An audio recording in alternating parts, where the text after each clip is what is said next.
My father started the sentence with darling or sweetie. It meant he was attempting to mitigate the fact that the content of the sentence was probably about to make my mother very angry. That's not helping.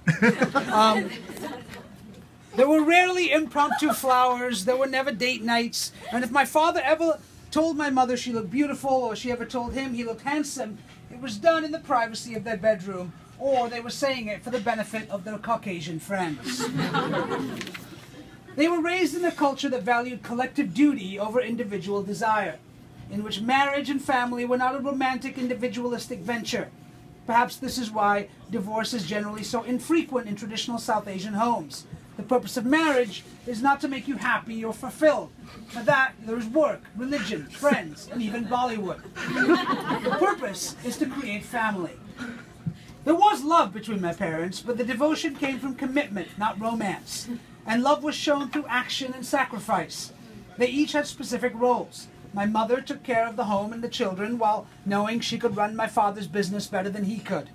My father worked and brought home the money while knowing he could cook better than she could. They behaved like partners, but rarely like friends, except for on this one particular evening. Having grown up in a family that spent the majority of its time outside of the Indian subcontinent, we only visited our relatives back home about once every decade. My sister and I did not know very much about our homeland and culture. The only parts of Indian history that we knew about were partition, the British Raj, and the story of the Taj Mahal. We knew the names, like every other Indian kid growing up in the West, of those Indians who would be immortalized on India's version of Mount Rushmore: Mahatma Gandhi, Indira Gandhi, Jawaharlal Nehru, and Amitabh Bachchan. However, the Indian historical figure we were most fascinated with was not that famous at all: Morarji Desai. In history books, he is recorded as the former Indian Prime Minister who served for a mere 2 years, from 1977 to 1979.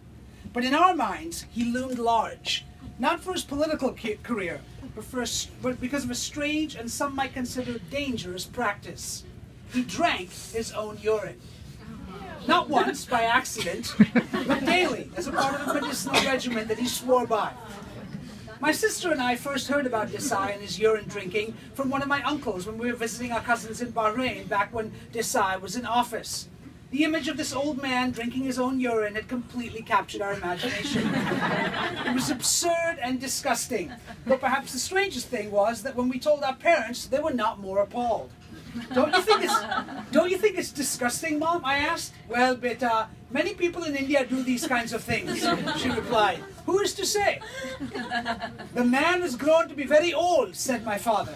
So who am I to judge him? To each his own, I suppose. Urine drinking was one of those things that as an Indian kid you hope your friends never find out about your culture. Bathing in the Ganges and cows in the middle of the highway are already difficult enough to explain to your Western friends. So it was soon put aside as a topic of conversation. But my sister and I never forgot. Many years after Desai was out of office and after we had moved to America, my sister sat watching television one afternoon in our modest 2-bedroom bungalow. The bathroom door was to the right, just visible in her peripheral vision. She heard the toilet flush, and soon after my father exited the bathroom with a glass of liquid in his hands. Clear, yellow liquid. She looked at my father, puzzled, as he stood watching the television, casually drinking his beverage. What are you drinking? She asked. My father looked at her for a moment, then glanced at the liquid and sighed. Do you really want to know? He replied. Yes, said my sister, becoming ever more curious. She was beginning to suspect something very troubling. My father sighed again and then uttered the word, urine. My sister leapt to her feet. What? Are you serious? She squealed. Just calm down, he said. It's not that big a deal, Shab. Not a big deal. Not a big deal. You were drinking your own urine. That is disgusting. Questions came to her that she didn't dare ask. How long had he been drinking his own urine? How often had he planted a huge kiss on her cheek telling her he loved her? Just last week she had shared half his ice cream. Not to mention the time that she had eaten his leftovers from the doggy bag of Chinese noodles. She began to itch uncontrollably. Mom! She screamed. Our mom ran into the living room to see what the concern was. What's wrong? What happened? Look what Dad is doing. Can you believe it? Mom looked at the glass of yellow liquid, looked at Dad, and said, "Oh, Hakeem, are you drinking your urine again?" My sister's jaw dropped to the ground. How long had this been going on? As she looked on with horror, Mom reached over and took the glass. "Well, Hakeem, don't keep it all to yourself," she said. "Let me have some," and proceeded to take a big swig. My sister started to dry heave. "It's a little spicy," she said as she handed the glass back to Dad, "but it's actually not that bad." Shabana could not believe what she was witnessing.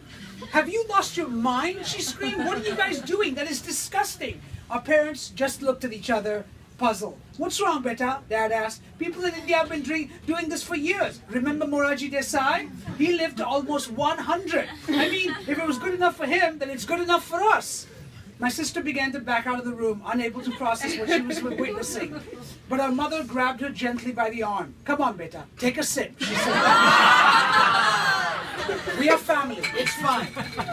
And besides, you don't want to hurt your dad's feelings. Are you really going to tell your father that his daughter thinks she's too good to drink his urine?" My sister was speechless, unable to believe what was happening. Her own parents had turned into monsters right in front of her eyes. "Now stop being difficult," Mom insisted. "Just try one small sip. It's good for you." "Ah!" Shabana screamed as they wrestled her onto the couch. My mom held her down as my father brought the glass up to her mouth. Shabana shook her head frantically from side to side to escape the putrid liquid. Finally, a few drops fell onto her lips. Bubbles of carbonation fizzed and popped onto her nose, and she smelled the familiar smell of mellow yellow soda. "You guys are jerks," she screamed. "I hate you." But it didn't matter. Our parents were overtaken with peals of laughter, both of them more proud of this practical joke one-act play than they were of anything they had ever done together, including raising 2 children and emigrating. It was a moment of complete abandon. They turned to each other and did what we had almost never seen them do. They kissed each other on the mouth. My sister walked out of the room and went to her bedroom and slammed the door. At this point, my mother has always claimed that my father turned to her and said, "Well done, darling. I never knew you could be so devious." My father has always claimed that my mother winked at him and said, "You are a very bad man, hiding your own bottle of soda in the bathroom from the kids." My sister claims that while she sat sulking in her bedroom, she heard my father usher my mother into the bathroom and lock the door. That there was a phase of carbonation, and they giggled and whispered like 2 teenagers raiding a cheap motel minibar. All I know is that when I got home later that evening, my parents were nowhere to be found. However, a note on the fridge read, "We went to bed early. There's a plate of food for you in the oven and some nice cold urine in the fridge." Love, Mom and Dad.